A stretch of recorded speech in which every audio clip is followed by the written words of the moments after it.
ইসলামী শক্তিকে দাবায় রাখবার জন্য, ইসলামী শক্তিকে দুর্বল করবার জন্য, ইসলামী শক্তিকে নানাভাবে প্রতিহত করবার জন্য ষড়যন্ত্র হয়েছে।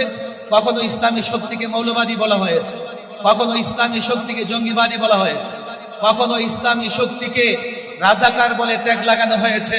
আজকের মঞ্চ থেকে পরিষ্কার বলি, এখন মুক্ত বাংলাদেশ, আমরা মুক্ত। কোন ইসলামী শক্তির দিকে এই ধরনের ট্যাগ লাগিয়ে গালাগালি করা যাবে না।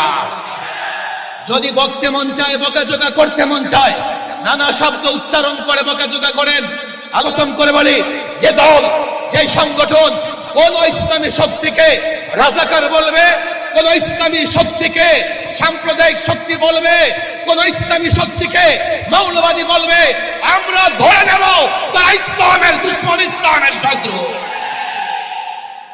আসুন, ফ্যাসিবাদ বিরোধী যত শক্তি, রাজনৈতিক সংগঠন, সকলকে আহ্বান জানাই, এক মঞ্চে আসুন, ঐক্যবদ্ধ হন। আগামীর বাংলাদেশ যেন শৃঙ্খলার শান্তির বাংলাদেশ হয়, আগামীর বাংলাদেশ যেন দুর্নীতিমুক্ত বাংলাদেশ হয়, আগামীর বাংলাদেশ যেন ইসলামের বাংলাদেশ হয়।